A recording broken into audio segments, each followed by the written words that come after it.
ఎన్నికలు కౌంటింగ్ ఇప్పుడు జరుగుతుంది. రిజల్ట్ మనం చూస్తున్నాము. మెజారిటీకైనా ఎక్కువ సీట్లు మన ఎన్డీఏకి వస్తుంది.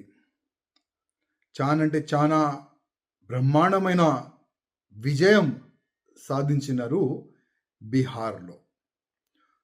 ఒక సైటు బీహార్ గెలుపు, ఇంకో సైడు జూబ్లీ హిల్స్లో మన బీజేపీకి వచ్చిన ఓట్లు.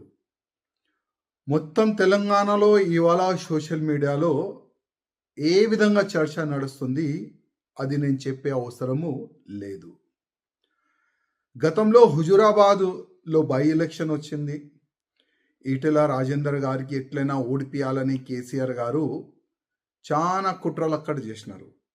కుట్రలు అంటే ఏ విధంగా కుట్రలు అంటే బూత్ క్యాప్చరింగ్ కానీ, ఆ బూత్లో ఉన్న హౌజెస్లో ఎంతమంది ఉన్నారు, ఎంతమంది ఓట్లు ఉన్నారు వాళ్ళకి కొననికి కానీ, ఆపోజిషన్ నేతలకు డ్రాప్ చేయడానికి కొననికి కానీ, పోలీస్ ఫోర్స్ పెట్టుకొని ఎదురుగా ఉన్న పార్టీ వాళ్ళకి భయపడటానికి కానీ, ఎదురుగా ఉన్న పార్టీ కార్యకర్తలకి లాఠీ చార్జ్ కానీ, కేసులు పెట్టేది కానీ, అది హుజురాబాద్లో బీఆర్ఎస్ వాళ్ళు చేసినా మనం చూసినాము. సేమ్ ప్యాటర్ను మన జూబ్లీ హిల్స్లో కూడా రేవంత్ రెడ్డి గారు చేసినారు. అది నాకు చెప్పే అవసరం లేదు. కాపీ టు పేస్ట్ మన జూబ్లీ హిల్స్లో జరిగింది. ఇవాళ నవీన్ యాదవ్ గారు కాంగ్రెస్ నుంచి గెలిచినారు. నా నుంచి నవీన్ యాదవ్ గారికి శుభాకాంక్షలు, ఎమ్మెల్యే అయినందుకు. ఇంకోవైపు బీజేపీ మనం చూస్తే నేను గతంలోనే చెప్పిస్తున్నాను, మా కిషన్ రెడ్డి గారు ఎన్ని ఓట్లతోని ఓడిపోతున్నారు మీరు కొద్ది అందరికీ చెప్పాలని నేను అప్పుడే అన్నా. ఎందుకంటే ఇవాళ నేను పార్టీ నుంచి బయటికి ఎందుకు వచ్చినాను, ఎవరు వస్తారు చెప్పండి. ఒక ఎమ్మెల్యేగా అయిన తర్వాత అది కూడా మూడోసారి ఎమ్మెల్యే అయిన తర్వాత కూడా పార్టీ ఇడిచి బయటికి వెళ్ళాలంటే ఎంత పెద్ద గుండె ఉండాలి చెప్పండి.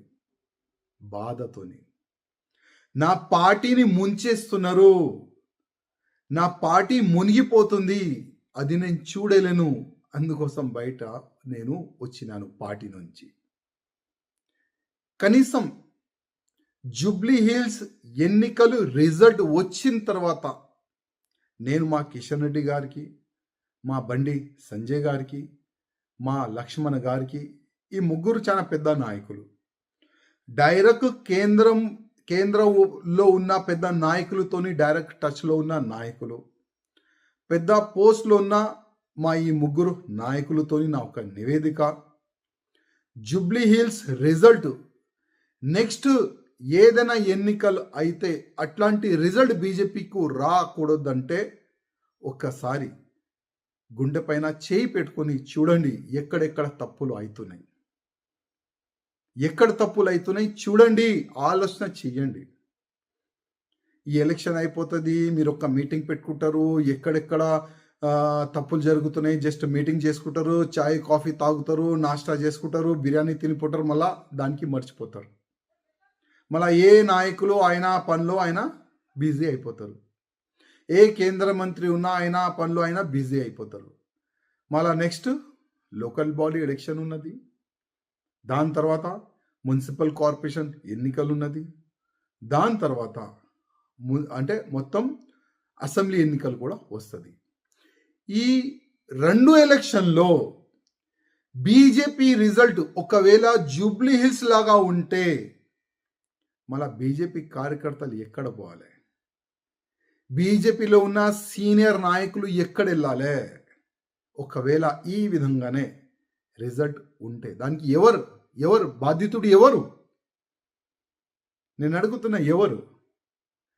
చాలా మంది గతంలో కూడా నేను మంచి చెప్తే కూడా కొంతమంది కామెంట్ చేసినావు, నువ్వు ఎవరు, ఇప్పుడు బీజేపీలో లేవు కదా నువ్వు ఎవరు, దేని గురించి కామెంట్ చేస్తున్నావు అని కొంతమంది క్వశ్చన్ చేసినారు నా పైన. అయ్యా, నేను ఇవాళ మాట్లాడుతున్నా నా పార్టీ గురించి.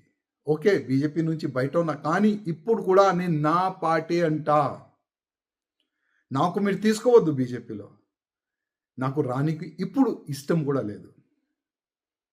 ఎందుకంటే నా పార్టీని మొత్తం సర్వనాశనం చెయ్యనికి మొత్తం ప్లాన్ చేసుకున్నారు మా పెద్దోళ్ళు.